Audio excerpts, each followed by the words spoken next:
Come and listen to my story about a man named Jed. A poor mountaineer barely kept his family fed. And then one day he was shooting at some food, and up through the ground come a bubbling crude oil, that is, black gold, Texas tea. Well, the first thing you know, old Jed's a millionaire. The kinfolk said, Jed, move away from there. Said, California is a place you ought to be. So they loaded up the truck and they moved to Beverly Hills, that is, swimming pools, movie stars. The Beverly HillBillies.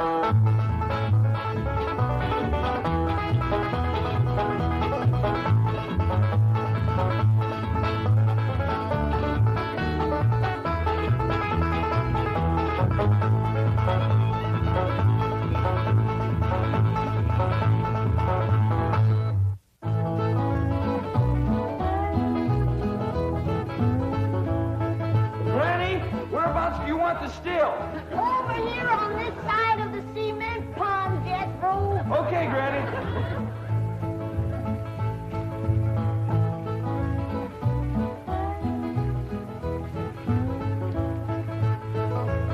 Come on. We's waiting.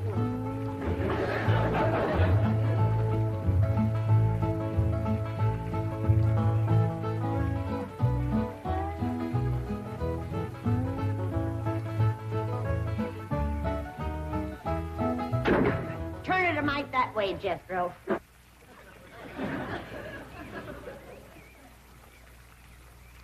Only one bad thing about putting you still here, Granny. What's that? Drysdale place is downwind. The smell of your corn liquor brewing is going to drive poor Miss Drysdale right out of her mind. She's a drinking woman. How do you know, Uncle Jay? Well, he kind of let it slip out. Remember when we was unloading this from the truck? Yeah? He says to me, what's that? I said, that's a still for making corn liquor. He turned kind of white and trembly, and he says, oh, please don't ever let my wife see that. I reckon she just can't leave the stuff alone. Some folks like that. Terrible. Come to think of it, that's how come she's in Boston. What kind of drinker? Yeah. Miss Hathaway says she goes all over every place looking to get cured. Damn city cure's no good. The minute you go to taking it away from them, they want it all the more. I could cure Mrs. Drysdale of her drinking in 2 days. Oh, Granny? I just telling her she could have all she wanted. When they find out you don't care if they drink, they don't care to drink.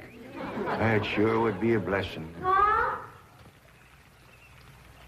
Over here, Ellie, now.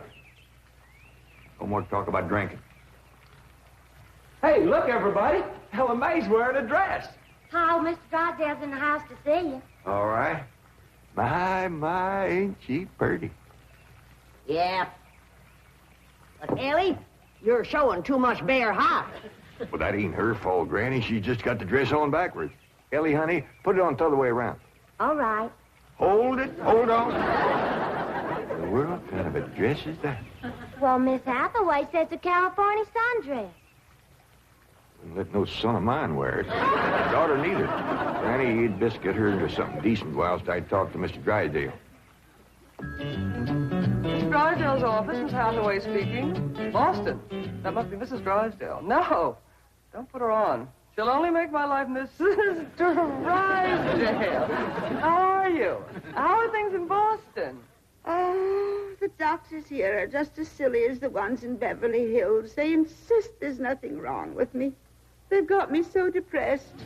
I just had to call and talk to my darling. Are you taking good care of him? Oh, yes. As a matter of fact, he's stretched out on the sofa right now having his nap. How sweet. Well, the moment he wakens, you take his temperature and give him some of that blue medicine. What? He's waking now? Oh, marvelous. Put him on. Tell him Mumsy wants to hear his sweet voice. Speak to your mumsy. He whined. Oh, he probably has a migraine. Oh, poor Patricia, my lord. Even made a hypochondriac out of you. Any message for Mr. Drysdale? Who? Oh, Melvin, my husband. Yes, well, isn't he there? No, he's up at the Clampett estate. Clampett. They bought the place next to yours just about the time you left for Boston. I don't find them listed in the first families. You tell Milburn not to mingle with them socially until I've had a genealogical check run on them. We don't want riffraff living under our very noses. For pain, one swaller. Don't open near fire.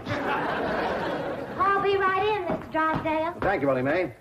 Granny, this is quite an array of medicines you have here. Yep, them's all the remedies I made myself. I wish you'd make something to help my wife.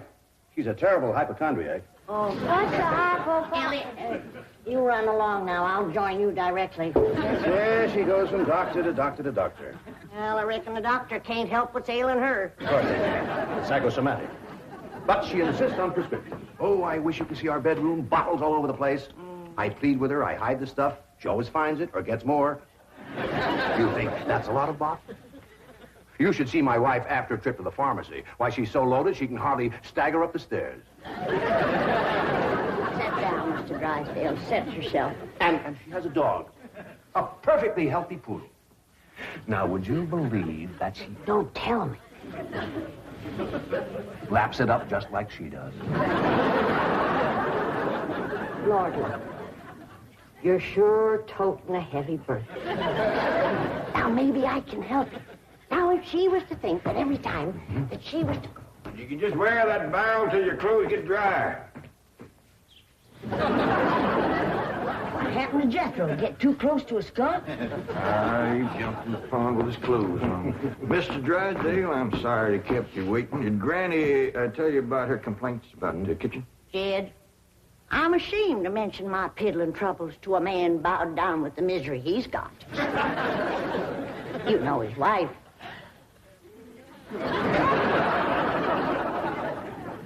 Mr. Drysdale, our hearts go out to you. And we're going to help you, ain't we, Jed? You bet you we are. Man serves a poor purpose in this world if you can't help his neighbor. Oh, you're very kind, but I'll manage. I've been living with it for years. Have a nip, it'll brace you up. Oh, no, thank you. I never touch it. You hear that, Jed? Poor man. He's got all the trouble and none of the fun.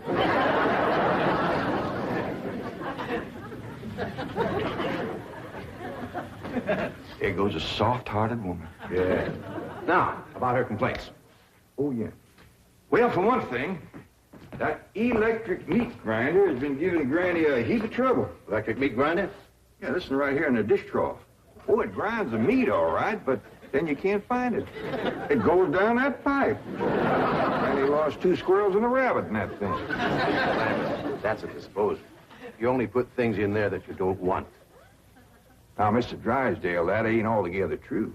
Granny sure one of them squirrels and that rabbit. And another thing, this here sideways pump don't work at all. We must have carried in a barrel of water to prime that thing, but it don't work. Oh, there's another thing. Every once in a while, this little thingamajig here makes a ringing noise like that. There it goes again. Well, that's the telephone. Someone's calling you. I don't hear him. They're calling you on the telephone. Say hello into it. Hello. You have to lift the receiver first. Now say it. Hello. Mr. Clampett?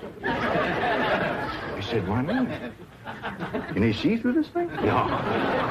Mr. Clampett, may I please speak to Mr. Drysdale? Well, they sure can see, or else how would they know you're standing here? That's my secretary. She knows I'm here. Yes, Miss Hathaway. Mr. Drysdale, I have some messages. Well, I'll be doggone. Granny! Ellie Mae! Come look what we got! The Clampetts have just discovered the telephone. Hey, folks, Mr. Drysdale told me what y'all was up to. You can't talk to Ma on that thing. Well, look who's getting too smart for his britches. Too big for him, too. Mr. Drysdale says we can talk to her. Yeah, you think you know more than Mr. Drysdale? Well, I know Ma ain't got no telephone. Excuse me, call operator. You sure spoiled things. Yeah, who asked you to butt in? I'll get it. I know what to do when it does that. Hello? Yeah, he's here. Well, for goodness sake. Well, sure. Well, howdy there, Miss Drysdale. This here is... Margaret! Oh, how wonderful. What? Man? Oh, yes, the telephone man. Well, how are you? I'm worried, that's how I am. I'm afraid, Milburn, that you've let the wrong kind of people move in next door to us, and I'm dreadfully upset. Now, dear, you mustn't let yourself get into this condition. Control yourself.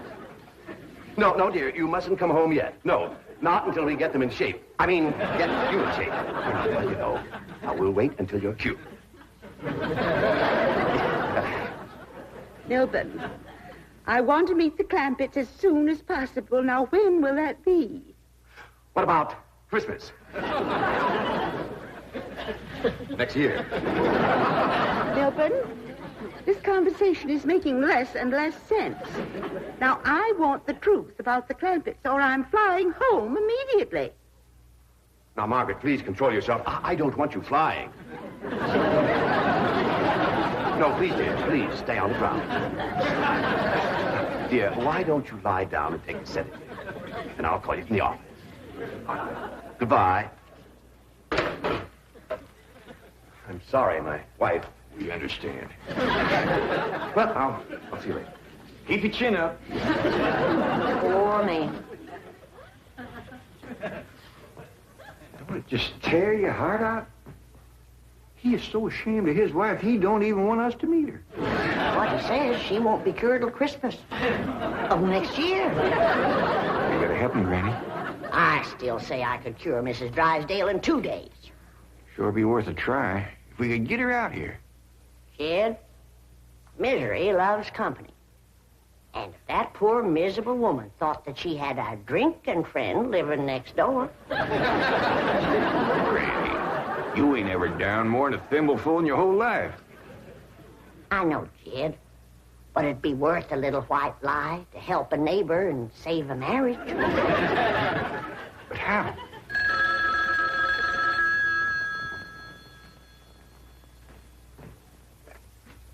Hello? Yes, ma'am.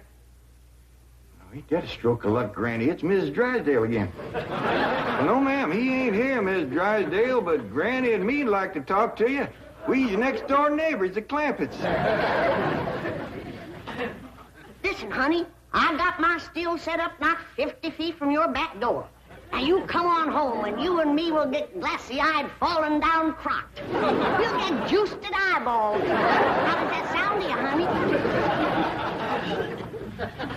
I don't hear nothing. Me neither.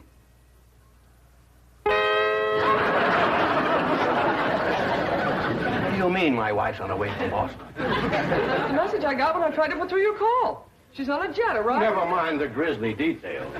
Oh, I am ruined. If Margaret gets one look at those hillbillies next door, she'll leave me. Get my psychiatrist over here. Move over, Claude. I need this more than you do. Drysdale, you don't need your psychiatrist. You're looking at the dark side. There is a bright side. Of course. Your wife is an intelligent woman.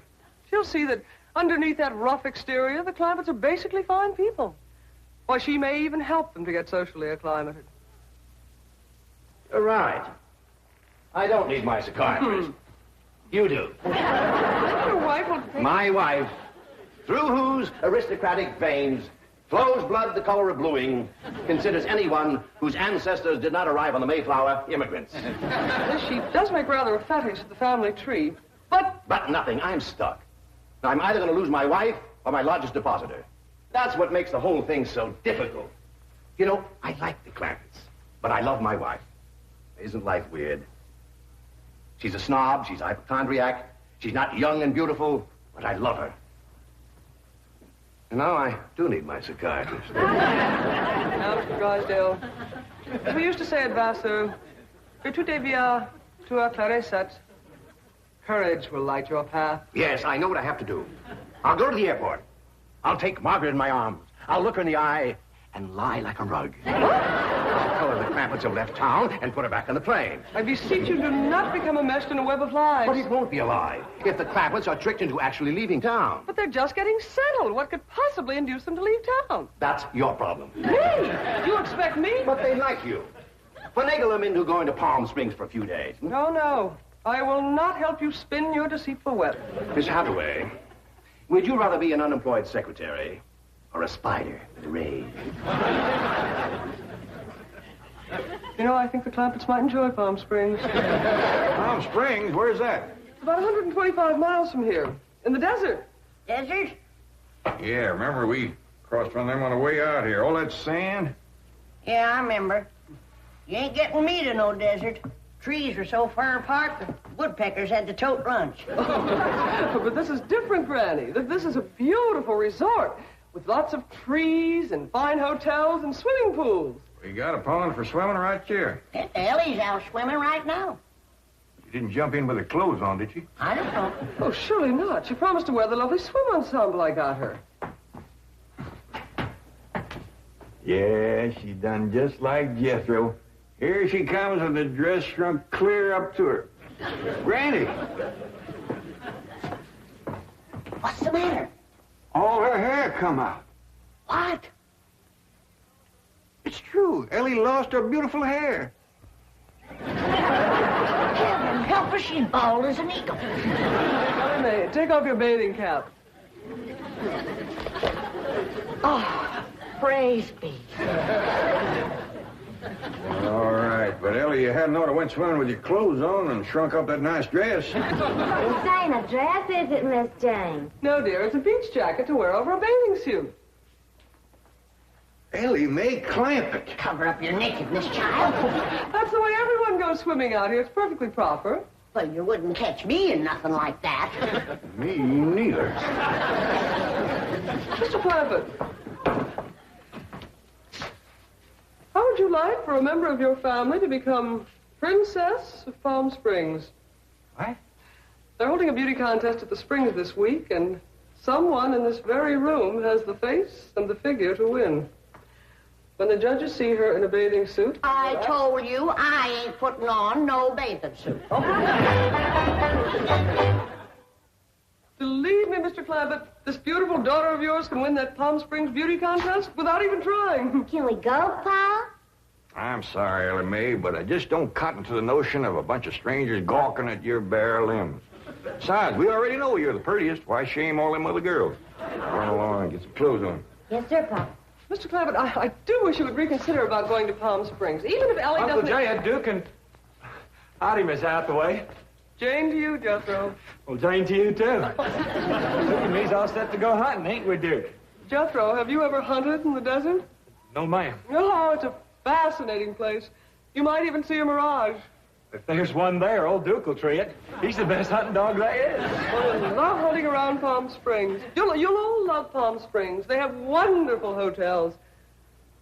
Have you ever stayed in a beautiful hotel suite? No, I ain't, darling.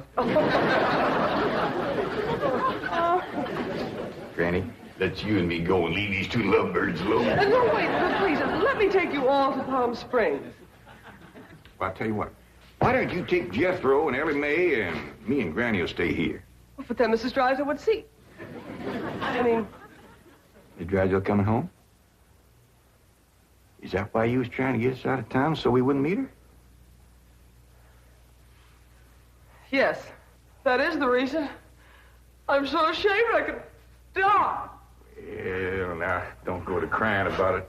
The way I look at it, ain't nobody got a right to be ashamed of nobody else. Good Lord made us all, and if we's good enough for him, we sure ought to be good enough for each other. I'll tell you what.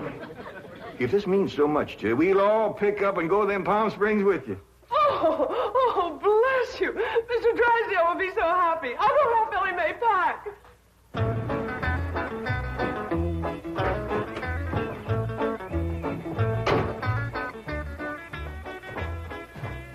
There, nobody. The Clampetts' gardener shouldn't leave his car parked in the front driveway that way. Oh, you're absolutely right, dear, yes. Oh, Margaret, don't you want to stop at home first and freshen up? Take some medicine or something? Milburn, I have just flown 3,000 miles to meet the Clampetts, and I intend to meet them right now. Well, Don, they're probably out of town. You see, they travel extensively. Oh, they're wonderful people. It'd be a shame if you missed them. But I know how anxious you are to get back to Boston and your doctors. And Sonny. How is Sonny? How's he like Harvard this year? Is it Yale, Princeton, Dartmouth? Let's go ask him. Milburn, what is the matter with you? Milburn, let go. Let go, you hear me? Let go, I say. Let go. Have you gone mad? Let go, you beast. Step aside, lady. I'll shoot it.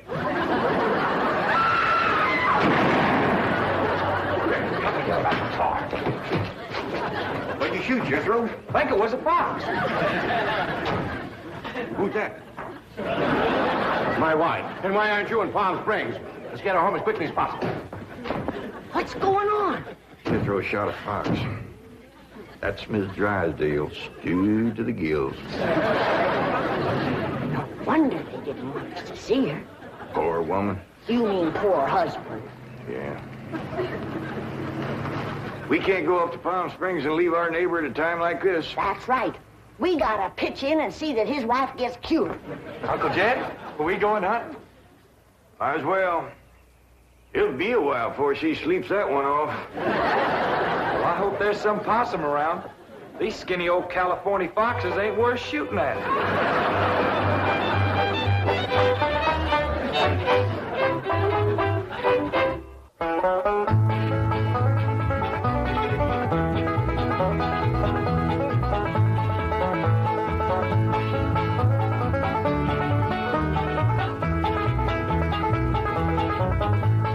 Now it's time to say goodbye to Jed and all his kin.